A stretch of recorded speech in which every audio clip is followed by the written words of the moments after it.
నమస్కారం చేసుకుంటూ రాష్ట్ర అందరికీ నమస్కారం చేసుకుంటూ జై హో పత్రిస్.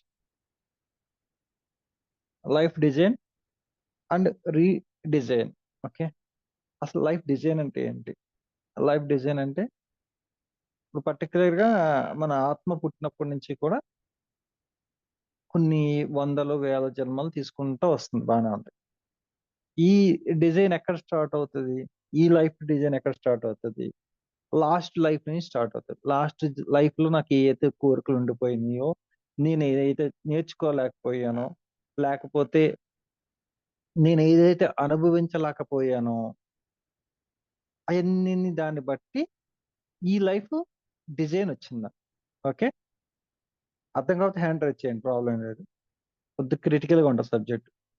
గత జన్మలో మనం ఏయైతే పనులు చేయలేదో, ఏ అయితే అనుభవాలు తీసుకోలేదో, ఏ అయితే మనం నేర్చుకోలేకపోయామో, ఏది కోరికలను అంచుకున్నామో, దాన్ని బట్టి లాస్ట్ ఇంకా చనిపోతాడనగా ఒక 1 అవర్ ముందు ఒక ప్రణాళిక స్టార్ట్ అవుతది. ఆ ప్రణాళికలో ఇతను అడిగిన విషయాలను బట్టి ఈ జన్మ తీసుకుంటారు. ఓకే. ఇక్కడి వరకు క్లారిటీ ఉంది కదా! ఎవరు మెడిటేషన్‌లోకెళ్ళకండి లీలా గారు కూడా. మెడిటేషన్‌లోకి ఎవరు ఎళ్ళకండి. క్లాస్ వినండి. గత జన్మలో ఏ అయితే కోరికలు, వాళ్ళ యొక్క లక్ష్యాలు అయన్నీ తీరకపోతే మళ్ళీ డిజైన్‌లో మళ్ళీ లైఫ్ తీసుకునేటప్పుడు ఆ డిజైన్‌ని పెట్టేసి ఒక ప్రణాళిక స్టార్ట్ అవుతది. ఓకే. బానే ఉంది. ఈ ప్రణాళికలో మరి ఈ ప్రణాళిక ఓకే. ఇలా బానే స్టార్ట్ అయింది. ఇప్పుడు గణేష్ అన్నవాడు గత జన్మలోంచి ప్రణాళిక తీసుకొనొచ్చేసాడు. కానీ ఈ చుట్టుపక్కలోళ్ళు ఎలాగొస్తున్నారు? ఈ మొత్తం నాకొక ఫ్యామిలీ ప్యాక్, ఒక ఫ్యామిలీగా ఏర్పడ్డవాళ్ళు, నాకు స్నేహితులుగా ఏర్పడ్డవాళ్ళు, నాకు చుట్టాలుగా ఏర్పడ్డవాళ్ళు ఈళ్ళందరూ ఎందుకొస్తున్నారు? వాళ్ళందరిని ఎవరిని తెచ్చుకుంటున్నారు? ఎవరు తెస్తున్నారు వాళ్ళందరిని? ఐడియా ఉందా?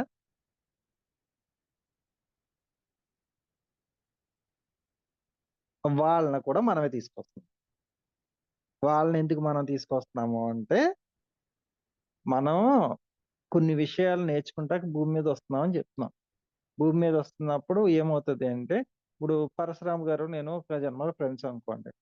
ఆ!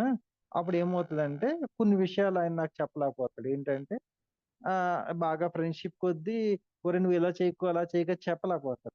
చెప్పలేకపోవటం వల్ల ఏమవుతదంటే, నేను మిస్టేక్స్ కొన్ని చేసేస్తాను. అప్పుడు నేను ఒక సందర్భంలో ఏం చెప్తానంటే, ఆ జన్మలో పరశురాము ఈ జన్మ కాదు, నెక్స్ట్ జన్మలో మాత్రం నువ్వు నాకు మాస్టర్‌గానే రావాలి. ఎందుకంటే నీ గైడెన్స్ ఉంటే నేను బాగుపడతానేమో. నువ్వు ఈ జన్మలో స్నేహితుడివైతే అయ్యావు గానీ, నెక్స్ట్ జన్మలో మాస్టర్‌గా రావని చెప్తాడు. అంటే ఇక్కడేంటి, నా ప్రణాళికతో పాటు పరశురామ్ గారిని మాస్టర్‌గా రావాలని ఒక కోరికేసేసాను నాకు. ఓకే. అయిపోయింది. గత జన్మలో ఎవరైతే భార్య ఉందనుకోండి. ఈ జన్మ మగవాడనుకోండి. ఒక జన్మ మగాడనుకోండి. అతనికో భార్య ఉందనుకోండి. భార్య రోజును తిడుతుందనుకోండి. బాగా తిడుతుందనుకో. తిడుతుంటే నేను మగోడై కష్టపడుతున్నాను. అదే స్త్రీ అయితే బాగా అసలు చూడది నన్ను తిడుతుంది, ఎంజాయ్ చేస్తుంది. నెక్స్ట్ జన్మలో నేను స్త్రీ అయి పుట్టి దీనికే ఇది నాకు మొగుడుగా రావాలి. దీన్ని టార్చర్ పెట్టాలి. నేను ఆడదానికి మళ్ళీ పుట్టాలని చెప్పేసి వాడిని తెచ్చేసుకుంటున్నాం మళ్ళీ. మళ్ళీ ఇక్కడ పిల్లల్ని ఎలా తెస్తున్నాము? ఆళ్ళు అంతకుముందు మన నాన్న సరిగ్గా చూడలే. నెక్స్ట్ జన్మలో నేను నాకు కొడుకుగా పుట్టరా నేను సరిగ్గా చూడనురా నేను. లేకపోతే అప్పుడు నాకు కొడుకుగా పుట్టినప్పుడు నువ్వు నాకప్పుడు ఆస్తి ఇవ్వలేదు కదా! నీకు నేను ఆస్తి ఇవ్వకుండా నీకు కొడుకుగా పుట్టు నీకు రూపాయి ఆస్తి ఇవ్వను అని చెప్పేసి ఆడిని తీసుకొస్తున్నాం. ఇలాగ ప్యాక్ చేసుకుంటూ వెళ్ళిపోతున్నాం. అంటే ఇక్కడ ఏమవుతుంది అంటే పూర్తిగా ఆత్మ చైతన్యం నుంచి ఎప్పుడైతే మానవుడు ఆత్మ చైతన్యం నుంచి బయటకొచ్చినప్పటికి ఏమవుతుందంటే అక్కడ కూడా మనసు బాగా పనిచేస్తుంది. మనసు బాగా లేదంటున్నారు గానీ మనసు బాగా పనిచేస్తుంది. ఎలా పనిచేస్తుందంటే చిన్న ఉదాహరణ. ఇప్పుడు ఒక చాలామంది ఒక ఎదురింటోళ్ళు, పక్కింటోళ్ళు ఉన్నారనుకో. ప్రతిరోజు వాళ్ళని చూసి హ్మ్. ఇటువంటి భార్య ఇంత అనుకూలంగా ఉన్న ఆమె నా లైఫ్‌లో ఉంటే బావుంటది కదా! అని పదే పదే ఈడు అనుకున్నాడనుకోండి. ఆ! ఇప్పుడు నేను ఎగ్జాంపుల్ చెప్తున్నా. మీరు ఎవరు సీరియస్‌గా తీసుకోవద్దు. ఒక జన్మలో అతను ఎదురింటి ఆమెను చూసి ఇటువంటి అనుకూలమైన ఆమె నా దగ్గరికి వస్తే ఎంత బాగుండు, నా భార్యగా వస్తే బాగుండు అని చెప్పేటప్పుడు ఏమవుతుంది, నెక్స్ట్ జన్మలో ప్రణాళికలో ఆమె కూడా ఈ భార్యలో వచ్చేస్తుంది. వచ్చినప్పుడు ఏమవుతుంది, అక్కడ అంత అనుకూలంగా ఉంది కదా, ఇక్కడికి వచ్చేటప్పటికి రివర్స్ అవుతుంది. ఎందుకు అవుతుంది అంటే అక్కడ ఆవిడ ప్రణాళిక ఏంటి, ఈ జన్మలో నేను సాత్వికంగా ఉన్నాను, నేను అసలు మొగుడు నా మాట వింటలేదు, నెక్స్ట్ జన్మ అంటూ ఉంటే నేను దుర్మార్గులుగా పుడతాను, నేను ఎవడున్నాడు ఆడితే ఆడ తీసేస్తా అని చెప్పి ఆవిడ ప్రణాళిక వేసుకుంది. ఈడే ప్రణాళిక వేసాడు, ఈ- ఆవిడే కావాలని ఈ ప్రణాళిక వేసాడు. అప్పుడు ఏమైంది, అటు ఆవిడది సక్సెస్ అయింది, ఈయనది సక్సెస్ అయింది. కానీ ఏంటంటే operation success, patient death. Operation success అయిపోయింది, ఏంటంటే అటు ఈ అందమైన భార్య రావాలి, సాత్విక రావాలని చెప్పేసి అనుకున్నాడు వీడు. అక్కడేమనుకుంది, నేను ఇంత అందంగా ఉన్నాను కానీ, ఇంత అనుకూలంగా ఉన్నా మా హస్బెండ్ అంటే నెక్స్ట్ జన్మలో మటుకు తోలు తీసేస్తాను నేను అనేటప్పటికి ఆవిడ ప్రణాళిక సెట్ అయిపోయింది, ఈయన ప్రణాళిక సెట్ అయిపోయింది. అప్పుడు ఆవిడకి ఎలా కనిపిస్తాడు, ఆవిడకి ఎప్పుడు ఎలా కనిపిస్తాడు ఈయన, ఈ ఈ వ్యక్తిలా కనిపించడు. జన్మలోను భర్త ఉన్నాడు చూసారా, టార్చర్ పెట్టినోడు ఉన్నాడు చూసారా, ఆడే ఈ రూపంలో కనిపిస్తూ ఉంటాడు. అందుకే టార్చర్ పెడతా ఉంటది. అంటే ఏంటి ఇక్కడ, ఇక్కడ మళ్ళీ ఇంకోటి ఏంటంటే, ఈ ఇతను ఇతని పేరు సుబ్బారావు అనుకోండి, ఆడి పేరు అప్పారావు అనుకోండి. ఈ సుబ్బారావు ఆవిడని కావాలని తెచ్చుకోగానే ఈవిడికి ఈవిడి పేరుకి ఈవిడికి ఏం కనిపిస్తుంది అంటే ఆ అప్పారావే కనిపిస్తాడు. ఈయన ఎప్పుడు చూస్తాను, ఈడే కదా నన్ను టార్చర్ పెట్టాడు అని చెప్పేసి రగులుతా రగులుతూ ఇంకా రెచ్చిపోయి ఇంకా టార్చర్ పెట్టేస్తూ ఉంటుంది. ఇది ప్రణాళిక. ఈ ప్రణాళికలు ఇలాగ ఇంతమందిని ప్యాక్ చేసుకొస్తున్నాం మనం. ఒక గురువుని గాని ఆఖరికి మనతో ఒక రోజు ఒక గంట 10 నిమిషాలు మాట్లాడి మనిషిని కూడా, ఒరే నువ్వు రారా బాగుంటది. మీకు ఇంకా ఉదాహరణ చెప్పాలంటే, ఒక సినిమా తీస్తున్నారు మీరు, ఒక సినిమా తీస్తున్నప్పుడు ఏం చేస్తారు, ఆ సినిమాలో మామూలుగాను చాలా మంది యాక్టర్లు ఉంటారు, కానీ ఎలాగ ఏం చేస్తారు మీరు, ఆ యాక్టర్ అందరిని పెట్టుకుంటే బాగుంటది, మనోళ్ళని పెట్టుకుంటే బాగుంటది, మన టీంలో వీళ్ళు బాగా చేస్తారు, వీళ్ళు చేస్తారు, వీళ్ళు చేస్తారు, మన లిస్ట్ రాసేసుకుంటాం కదా. రేపు పొద్దున్న మిమ్మల్ని గ్రూప్ లో 40 మంది ఉన్నారు, మేము మీకు ఒక గ్రూప్ ఫామ్ చేస్తామంటే మీరు పేరు రాసేసుకోండి అంటే ఏం చేస్తారు, మీకు ఇష్టమైన 4 పేర్లు రాసేసుకుంటే వెళ్ళిపోతారు, 10 మంది పేర్లు రాసేసుకుని వీళ్ళుంటే బాగుంటుందండి అని చెప్తారు. ఇలాగే మన జీవితంలో కూడా మనకి ఒక ఒక చార్ట్ తయారు చేస్తారు మనకి. ఏంటంటే ఒక లిస్ట్ ఇస్తారు, ఈడి కావాలా, ఈడి కావాలా, ఈడి కావాలా, ఈడి కావాలి. అప్పుడు ఈడు అబ్బా ఈ సుబ్బారావు గారిని పెట్టండి ఈయన్ని. అప్పుడు నన్ను కొట్టాడు కదా, ఈడే మాస్టర్ గా రావాలి, నేను టార్చర్ పెట్టాలి, ఈయన వేయండి. ఓకే. ఆడి హస్బెండ్, ఈయన హస్బెండ్ గా పెట్టద్దు, ఈయన మా ఇంట్లో వాచ్మెన్ గా పెట్టండి, ఈడు వాచ్మెన్ గా ఉంటేనే నేను నరకం చూపుతా, ఈయన వాచ్మెన్ గా పెట్టండి ఈ హస్బెండ్. ఓకే. ఆడ మా నాన్న మా నాన్న నాకు అప్పుడు ఆస్తి ఇవ్వలేదు కదా, ఈ నన్ను కొడుగ్గా పెట్టండి, కొడుగ్గా పెడితే నేను వీడికి ఆస్తి ఇవ్వను, అంతే. ఈ షీట్స్ అన్ని మనం తయారు చేస్తామన్నమాట. మనకు ఒక ఎక్సెల్ షీట్ ఇచ్చేస్తే మన ఎక్సెల్ షీట్ లోంచి పూర్తిగా ఏం చేస్తామంటే ఈయన్ని ఒక ప్రమోషన్ నుంచి ఆడు మనకి ఈ జన్మలో బాగా టార్చర్ పెట్టాడు, ఆడికి నెక్స్ట్ జన్మలో టార్చర్ చేస్తాకి మనమే ఒక ప్రణాళిక గీసుకుంటూ వచ్చేస్తాం. ఇక్కడ ఇంకో డౌట్ రావాలి మీకు, ఏం డౌట్ రావాలంటే, వాళ్ళ లైఫ్ ని ఎలా డిజైన్ చేస్తున్నాం, మనం ఎలా చేస్తున్నాము అంటే, అప్పుడు ఇది కూడా ఎలాగొస్తది, వాళ్ళ లైఫ్ ని మనకు అనుకూలంగా ఎలా మార్చేస్తున్నాం అంటే, అప్పుడు ఏమవుతుందంటే, ఈ ఈ అప్పారావు ప్లేస్ లో ఈ సుబ్బారావు తీసుకున్నాడు కదా, అది వీడికి ట్రాన్స్ఫర్ అవుతూ ఉంటది వీడికి. ఇక్కడ ఈడు ఎంత బాధపడ్డా అవతలడు కూడా పెయిన్ వెళ్తూ ఉంటది ఇక్కడ. ఆ పర్సనే వచ్చి తీసుకోవాలని ఏం లేదు కర్మ, ఆ పర్సనే టార్చర్ పడాలని లేదు. ఈడేం చేసాడు, ఆ కోరికను తీసుకున్నాడు కదా. కోరిక ఎంత బలమైంది ఇది, అంత అందమైన అమ్మాయి, అంత అనుకూలంగా ఉన్న అమ్మాయి కావాలన్నాడు వీడు. ఆవిడ అనుకుంది, నేను ఇంత అందంగా ఉండను కానీ బాగానే ఉంది కానీ నేను ఇంత మట్టుకు అమాయకంగా ఉండకూడదు, ఈసారి మట్టి తాట తీసేస్తా అంది. ఈ తాట తీసేయగానే సుబ్బారావు అన్న ప్లేస్ లకి అప్పారావుని చూసుకుంటూ ఉంటది ఈమె ఎప్పుడు కూడా.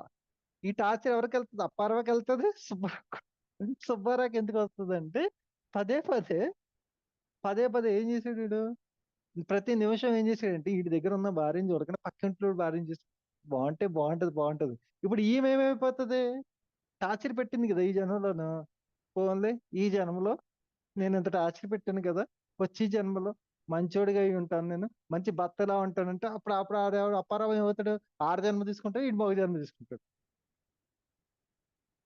ఉల్టా అయిపోతుంది అక్కడ. దాన్ని ప్రణాళిక, డిజైన్, లైఫ్ డిజైన్.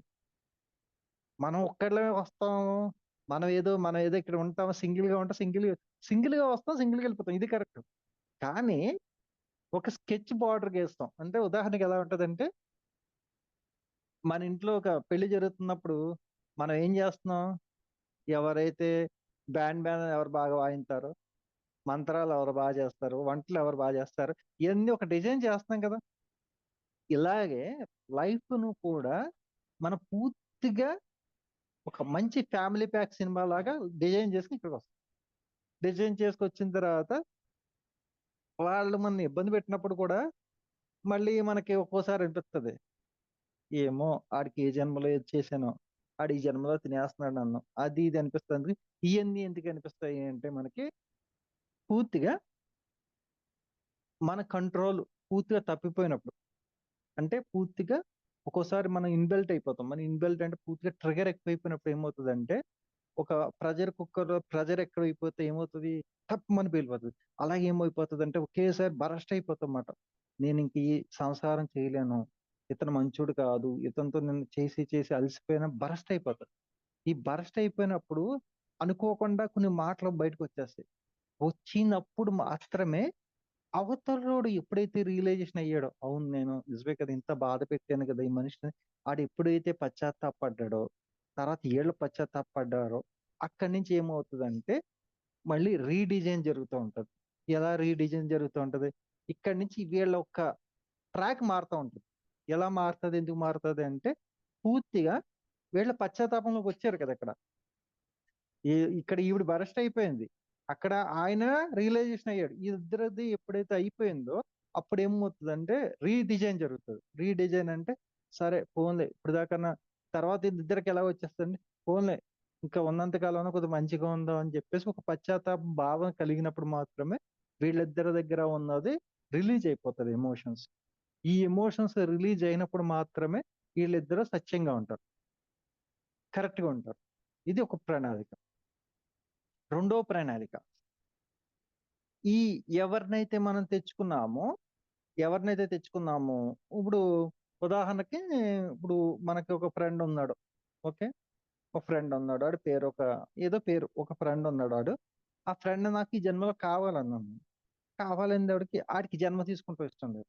ఆడి జన్మ తీసుకుంటూ ఇష్టం లేకపోతే ఆడేమంటాడంటే, ఒరే గణేష్, నేను ఇప్పుడు దాకా ఎన్నో జన్మలు తీసుకున్నాను రా, నాకు మరీ కష్టంగా ఉంది, రత్మాత ఆ భూలోకంలోకి వెళ్ళి ఏం చేస్తాను రా, కానీ నువ్వేం చెప్పు నేను చేసి పెడతానంటాడు. నువ్వు చెప్పు నేను చేసి పెడతానంటాడు. అంటే ఓకే రైట్ లేరా, నేను కొంత ధనం ఇచ్చేస్తాను నీకు ఈ జన్మలోనో, ₹1,00,00,000 ఎంతోనో, నాకు అవసరం ఉన్నప్పుడు నేను అడిగినప్పుడు మాత్రం ఆ ₹1,00,00,000 ధనం తీసుకొచ్చి నాకు ఎవరా అంటే, అప్పుడు ఏం చేస్తాడు, సరే అంటాడు. ఆడు జన్మ తీసుకోలేదు మళ్ళీ. ఈ జన్మ తీసుకోలేనాడు మళ్ళీ మనకి ఎలా వచ్చి సాయం చేస్తాడు అంటే, వీళ్ళు ఎలా సాయం చేస్తారంటే పూర్తిగా మనం బాగా నిరుపేదగా పుడతాము, పుట్టిన తర్వాత ఏ కష్టాలు పడుతూ ఉంటాం, అన్నీ ఉంటాయి.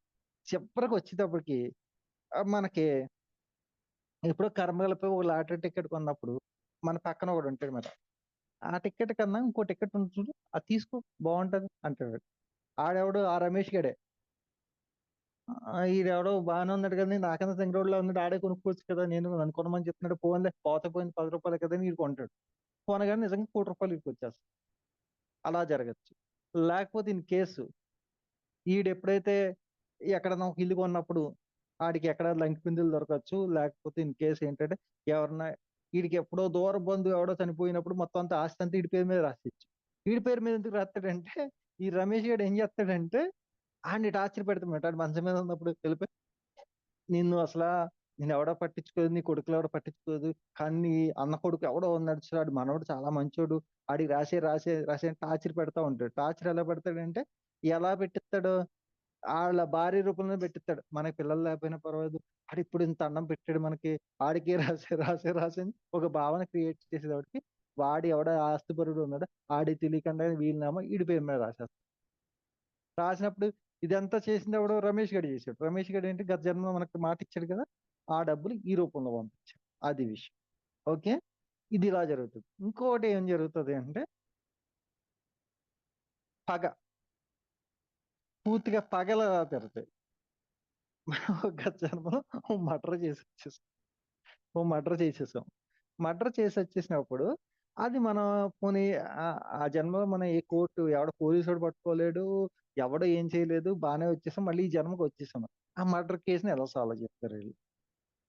ఆ మర్డర్ ఎవరినైతే మనం పొడిసామో ఆడు ఉంటాడో, తీసుకుంటాడంటాడు.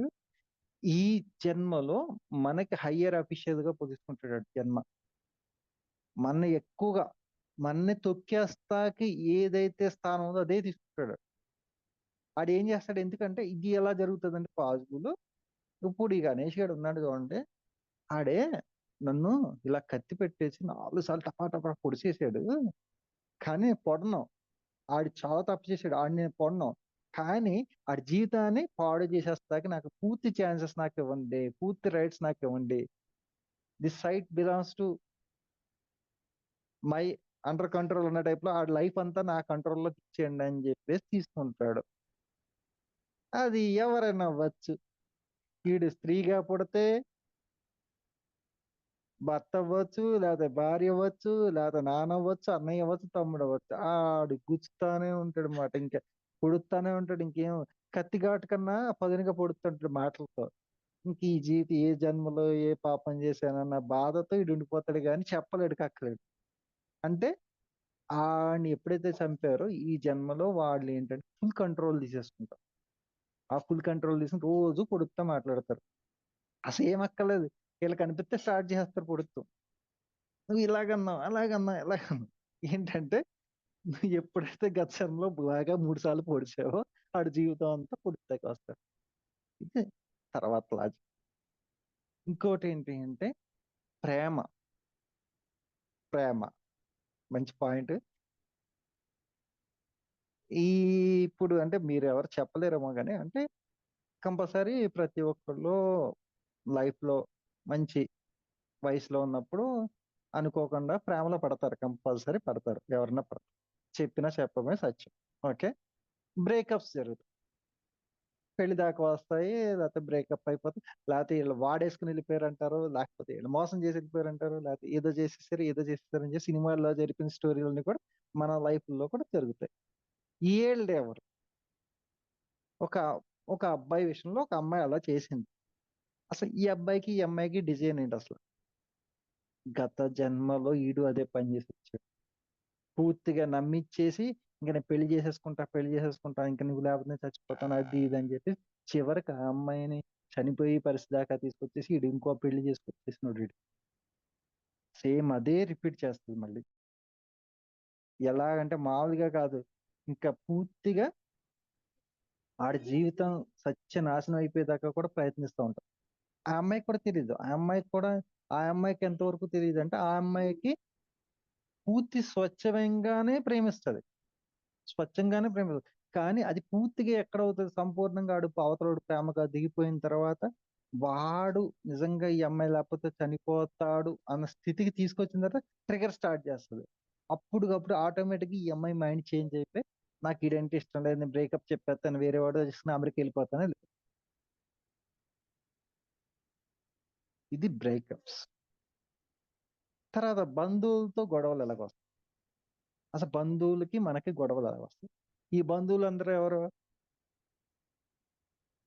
గత జన్మలో మన స్నేహితులే. మన గత జన్మలో స్నేహితులే. ఈడందరిని ఏమంటావంటే, "అబ్బా! నువ్వు నాకు ఫ్రెండ్‌గా ఉన్నావు గానిరా, అసలు నువ్వు మా ఇంట్లో పుడితే ఎంత బావుండురా అసల. నువ్వెంత ఫ్రెండ్‌షిప్‌గా ఉంటావురా నువ్వు" అని జెప్పేసి మనం ఒక కోరిక కోరతాం ఆడిని. ఆడిన అసలు నువ్వు మా ఇంట్లో పుడితే చంపేద్దునురా. మీ బాబు, బాబు మంచోళ్ళు గాబట్టి ఆళ్ళు మంచోళ్ళు గాబట్టి అలా ఉంచారు గానీ నేనైతే చంపేద్దునురా అనే ఫీలింగ్ అవతలోడికుంటది. ఈ 2 కోరికలు ఒకేసారి మ్యాచ్ అయిపోతాయి. ఈడేమంటున్నాడు, "నువ్వు నా స్నేహితుడితో అదృష్టవంతుడురా నువ్వు. నువ్వు నా ఫ్రెండ్‌గా కాకుండా బంధువులా పుడితే బావుండు" ఈడంటాడు. ఈడంటాడు, "అరె! నువ్వు చేసి ఎదవ పనులకు స్నేహితుడివి కాబట్టి ఆగుతున్నానురా నేను. నా కొడుకుగా గాని, లేకపోతే నా అన్న గాని, తమ్ముడు గాని పుడితే తోలు తీసేద్దును నీకప్పుడే. చంపేద్దును అసలు నిన్ను" అని చెప్పేసి ఆడనుకుంటాడు. ఈ 2 కోరికలు తీరిపోయి మొత్తం ఆడ తిప్పేసి బంధువులుగా వస్తారు. ఈ బంధువులుగా వచ్చినప్పుడు ఎలా ఉంటది? అబ్బా! కొంతకాలం బానే ఉంటది. తర్వాత ఆటోమేటిక్‌గా కొన్ని విషయాలు శత్రుత్వాలొచ్చేస్తాయి. ఎందుకొస్తాయంటే, వీళ్ళు ఒక హై పిచ్‌లోకి ఎప్పుడైతే ఎళ్ళిపోయారో, అక్కడ అవతల ఉన్న ఏయైతే ఉన్నా అవి మొత్తం ట్రిగర్ చేస్తూ ఉంటాయి మనకి. ఏంటంటే వాడు మంచోడు కాదు, ఇది అది అని ఎవరు పక్క వాళ్ళు చెప్పి మాటలు వినటం వల్ల వీళ్ళందరికీ గ్యాప్లు వచ్చారు. ఆ పక్క వాళ్ళు ఎవరు?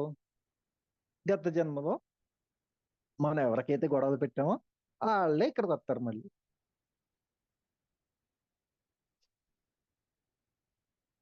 మనం ఒక జన్మలో సరిగ్గా చదువు చెప్పి గురువుని గనక మనం ఏమైనా కామెంట్ చేస్తాం కానీ అట్లా చేసామనుకోండి, ఈ జన్మలో వాళ్ళందరూ ఏమవుతారంటే పూర్తిగా అమ్మా నాన్నలాగా వచ్చి తోలు తీసేస్తారు. వాళ్ళ మీద కోరికలు అలా తీర్చేసుకుంటారు. అలా ఏంటంటే ప్రతి దానికి ఒక డిజైన్ ఉంటుంది. ఆ డిజైన్ ప్రకారం మనం వస్తాం. అంతేగాని డిజైన్ అంటే నేను ఒక సచిన్ టెండూల్కర్ వస్తానని చెప్పేసి వస్తాం కాదు. డిజైన్ అంటే అది కాదు. ఇంతమందిని తీసుకొస్తాం మనం. వీళ్ళందరూ ఇప్పుడు ఇక్కడ ఉన్న వాళ్ళు ఎంతమంది ఉన్నారు? 31 మంది ఉన్నారు ఈ రోజు.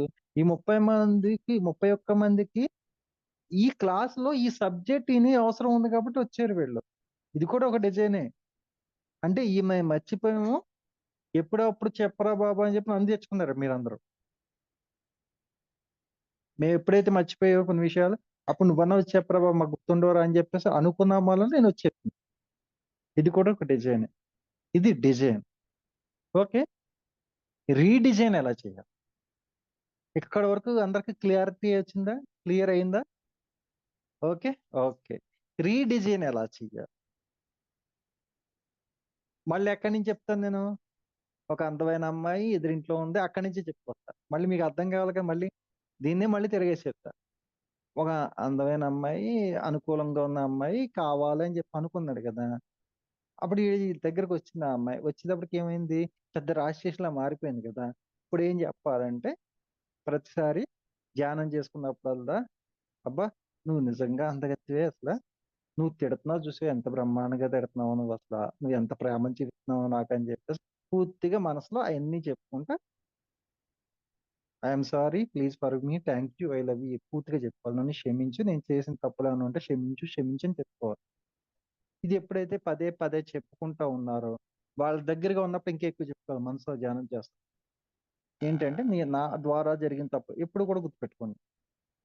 అవతల వాళ్ళు ట్రిగర్ చేస్తున్నారంటే అవతల వాళ్ళు తప్పు కాదు, మన తప్పులే మనకు ఎత్తి చూపిస్తూ ఉంటారు వాళ్ళు. అందుకే మనం సరౌండింగ్నెస్ లోకి వచ్చేది. సరౌండింగ్నెస్ లోకి వచ్చేమందాం కదండి, వెళ్ళిపోయి వాళ్ళు కాళ్ళు పట్టేసుకోమని చెప్తలేదు నేను. వెళ్ళిపోయి వాళ్ళ కాళ్ళు పట్టుకోవాల్సిన అవసరం లేదు.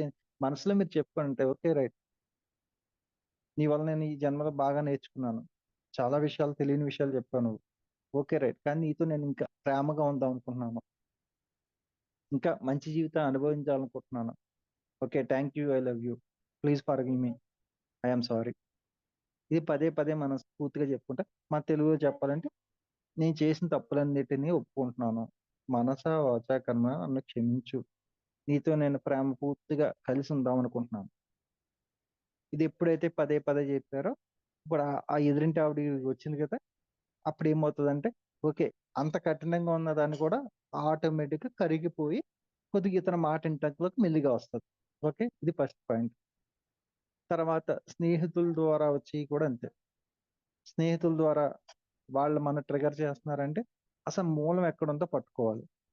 పట్టుకొని పూర్తిగా ఏంటంటే మనం ఒక వ్యక్తి మన వచ్చి ట్రిగర్ చేస్తున్నాడంటే అవతల పర్సన్ గా మారిపోవాలి మనం. ఓకే, మనం ఏమనుకుంటామంటే ఎంతసేపు ప్రతి ఒక్కళ్ళ మనిషికి ఏంటంటే సెల్ఫ్ ఒక ఫీలింగ్ ఉంటుంది. ఏంటంటే నేనైతే మంచోడినే కానీ వాళ్ళే తప్పు చేశారన్న ఫీలింగ్ ఉంటుంది కదా. ఇది తీసేయండి పూర్తిగా. ఇది పూర్తిగా తీసేయండి. ఎందుకంటే మనకి ఒక మనిషి ఎత్తమాటలు వచ్చి ఒకే విషయం గురించి మన తిడుతున్నాడు లేకపోతే ఏదో పదే పదే చెప్తున్నాడు అంటే అది మనం సరిగ్గా చేయలేనట్టు. మళ్ళీ ఇంకోటి ఏంటంటే ఇక్కడ మెడిటేషన్ ఇంకో గొప్పతనం ఉంది. ఎవరైతే వాళ్ళ చేయలేని పనులు ఉన్నాయో పదే పదే చెప్తా ఉంటారు. పదే పదే వాళ్ళు చెప్తా ఉంటారు. ఏంటంటే బాగా ఆచరించండి, బాగా అది చేయండి, ఇది చేయండి అని చెప్తా ఉంటారు. అది ఎవరు చెప్తున్నారు? వాళ్ళు ఇన్నర్ చెప్పిస్తుంది. ఎందుకంటే వీడు చేస్తలేదు కదా. వీడి చేతే చెప్పిస్తా ఉంటది. పదే పదే చెప్పిస్తా ఉంటది. పదే పదే అది చెప్పిస్తా చాటింగ్ చేపిస్తా ఉంటది. చాటింగ్ చేపిస్తా ఉండి ఈళ్ళలో రియలైజేషన్ తెప్పిద్దామని చూస్తూ ఉంటది. అందుకే ఏంటంటే, మనం ఏదైనా చెప్పినప్పుడు కరెక్ట్‌గా చేస్తున్నామా లేదా అని మనకి మనం చెక్ చేసుకోవాలి. పూర్తిగా చెకింగ్ కావాలి మనకి. ఇప్పుడు ఈ రోజుకి కూడా నాదసలు ఏముండదు. 99% వరకు కూడా ఏముండదు నాకు. ఈరోజు మీకు క్లాస్ చెప్పాను. క్లాస్ చెప్పానని చెప్పి మీకైతే ఫీలింగ్ ఉంటది. నాకేముండదు. నా పని నేను చేసుకుంటా వెళ్ళిపోతాను. ఈరోజు నుంచి ధ్యానం మీకు చెప్పేసాను నాకయిపోతది. దాన్ని మళ్ళీ పెట్టుకోవాలి. నేను అది చేశాను, ఇది చేశాను ఇంకేం ఉండదు. ఎందుకంటే అసలు ఏది నాది కాదు. ఇప్పుడు నేను మీకు కనిపిస్తున్నాను నేనా? ఓకే. నా మొహం గుర్తుపెట్టుకున్నారు గణేష్ అని చెప్పి నా మొహం గుర్తుపెట్టుకున్నారు. కానీ లోనొచ్చేది ఎవరు? లోన మీకు చెప్పేదెవరు? మీకు తెలీదు. ఆ లోనున్నవాడు ఎవడో నాకు తెలీదు. అది సత్యం. అందుకే ఈ బయటున్న డ్రామాల్లోంచి బయటకొచ్చేయండి ఫస్ట్. బయట ఎన్నో ఉంటాయి డ్రామాలు. ఎలా ఉంటాయంటే ఆళ్ళు తిట్టేసారు, ఈళ్ళు కొట్టారు ఇయన్నీ కాదు పక్కనెట్టండి పూర్తిగా. మీరు మనసులో ఎప్పుడైతే వాళ్ళ గురించి ఏ భావన లేకుండా ఉన్నారో మనసులో ఏ భావన లేకుండా వాడెంత శత్రువైనా సరే మీరెప్పుడైతే ప్రేమించగలుగుతున్నారో మనసులో అది ఆటోమేటిక్‌గా అది కట్ ఆఫ్ అయిపోతది. మనకి క్షమించే శక్తి రావాలి ఫస్ట్. క్షమాపణ అడిగే శక్తి రావాలి. అన్నిటిని ప్రేమించే శక్తి రావాలి. అప్పుడు మాత్రమే మనం ఒక స్థితికెళ్తాం. అంతేగాని మనం 2 గంటలు చేశారండి సరిపోవు 3 గంటలు చేయండి, 4 గంటలు చేయండి అని చెప్పి మాస్టర్స్ అందరికి నేను విరుద్ధం. నేను అలా చెప్పను. అస్సలు అలా చెప్పను. 3 గంటలు చేయండి, 4 గంటలు చేయండి అని చెప్పను నేను. ఎందుకు చెప్పను అంటే క్వాలిటీ ధ్యానం ఎంతసేపు చేస్తున్నారు? గంట చేస్తున్నారు, 2 గంటలు చేస్తున్నారు. ఓకే. రైట్. ఆచరణ ఎలా ఉందసల? మీరు మనసులో ఎవరైనా తిట్టుకుంటున్నారా లేదా? మనసులో ఎలా ఉంది? ఇప్పుడు నేనంటే ఏ భావన ఉంది మీకు? రోజు ఆయన అదే చెప్తాడన్న భావన ఉందంటే అదే మీరు. చెప్పిందే చెప్తాడు, తిరిగేసి చెప్తున్నాడు అని చెప్పేసి అనుకుంటే అదే మీరు. అంటే గణేష్ అన్న వాడి మీద మీకు ఆ భావన ఉంది. దాన్ని మార్చుకోవాలి. అంటే మన ఆలోచన స్థితిని మార్చుకోవాలి. ఏది మనం అసలు. ఓకే. నేను మంచిదానండి, మంచోడినండి, మంచోడు ఇది కాదు.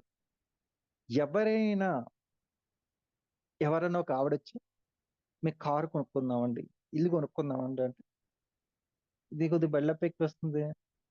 అది కారు కొనుక్కుంటే నాకెందుకు చెప్తుంది అన్న భావన మనకు కలిగిందంటే, ఆ భావనలో మనం ఉన్నట్టు. మన భావన ఏంటంటే మాస్టర్స్ నన్ను కనుక్కోమని చెప్పి, ఈ ఆవిడ ద్వారా నాకు చెప్పిస్తున్నారన్న భావన వచ్చేసిందనుకోండి, అది మనం రిసీవ్ చేసుకున్నాం అనుకోండి, అప్పుడేమవుతది? అబ్బా! ఎంత మంచి విషయాలు చెప్తుంది. కారు కొనుక్కుందంట. అబ్బా! ఇల్లు కొనుక్కుందంట. ఎంత మంచి విషయాలు. ఓకే. రైట్. నేను కూడా త్వరలో కొనుక్కొని ఈవిడనే సలహా అడగాలి. కారంటే ఏ కారు బావుంటదండి ఆవిడనే అడగాలి. లేకపోతే ఏ ఇల్లు కొనుక్కోవాలని. ఇది ఎప్పుడైతే మనం మనసులో మార్చేసుకున్నామో, అప్పుడేమవుతది? పూర్తిగా పాజిటివ్‌లోకొచ్చేస్తది.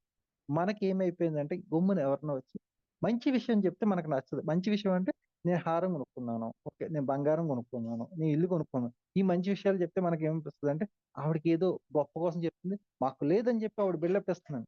ఆవిడ లేదని కాదు. ఆవిడకుంది ఆనందాన్ని మీకు పంచుతుంది. ఆ ఆనందాన్ని మీరెప్పుడైతే తీసుకున్నారో అదే ఆనందం మీ జీవితంలోకొస్తది. మనం ఏం తీసుకుంటున్నాం? అయ్యో పాపం ఆళ్ళకి బాలేదంట. కిడ్నీలో రాళ్ళున్నాయంట. లేపోతే అక్కడెక్కడో ఏయో ఉన్నాయంట. మొత్తం డాక్టర్ కూడా ఇండు. మనం ఇంటాం పొద్దున్న ఫోను చేసి సాయంత్రం దాకా ఆళ్ళు చెప్పినయన్నీ ఇంటాం మనం. అప్పుడేమవుతుంది? ఆ జబ్బు ఆళ్ళనొదిలేసి అబ్బా! ఈడు మంచిగా ఇంటున్నాడు కదా! ఈడి దగ్గరికొస్తే బావుంటదన్న ఫీలింగు ఆ జబ్బుకే ఇచ్చేస్తున్నాం మనం. అది జరిగే పని. ఈ 2 విషయాలు గమనించుకుంటే లైఫ్ ఎక్కడికెళ్ళిపోద్ది. ఎప్పుడు గూడా నువ్వు ఒప్పుకుంటేనే ఏదన్నా జరుగుతది జీవితంలో. ఏదైనా మీరు రాసుకుని నేనైతే పూర్తిగా మెడిటేషన్ మానేత్తే కన్నా సిద్ధం. మీరు అనుకోకుండా మీ జీవితంలో ఏదైనా జరిగిందని నాకొక విషయం చెప్తే నేను మెడిటేషన్ మానేత్తా. ఎందుకంటే నా జీవితంలో అయితే ఏం జరగలేదు. అన్నీ నేను అనుకున్నయే జరిగాయి. అనుకున్నయే జరుగుతాయి. అనుకున్నయే జరుగుతాయి. మనకు కావాల్సినయి అన్నయి మాత్రమే వస్తాయి. అది సత్యం అది. ఇది ఎప్పుడైతే మనం ఒప్పుకున్నామో అప్పటి నుంచి లైఫ్ స్టార్ట్ అవుతది. డిజైన్, రీడిజైన్ అంటే ఇది. అంతేగాని నేను ఒక అవుదానొచ్చానండి, జన్మలు తీసుకొచ్చేసామంటే అయి కాదు. పూర్తి విశ్లేషణ ఇది. దాని మూలం ఇది. ఓకే. ఈ విషయం నాకు తెలిసిన విషయం మీకు చెప్పాను. దీని గురించి మాత్రమే చెప్పండి. గత 3 రోజుల గురించి గానీ, లేతే అంతకుముందు క్లాసుల గురించి గానీ, నా క్లాస్ గురించి కూడా చెప్పక్కర్లేదు. ఈ విషయాల మీద ఏమైనా డౌట్ ఉంటే అడగండి. దీని గురించి మాట్లాడుకుందాం. ఒక హాఫ్ అన్ అవర్ మాట్లాడినా ప్రాబ్లమ్ ఏం లేదు. ఈ విషయం గురించి మాట్లాడండి. వేరే విషయాలు ఏమి చెప్పొద్దు. ఓకే. Thank you. జై హో పత్రిజీ. నేను మా ఇంటికెళ్ళిపోతున్నాను. ఒక్క నిమిషం.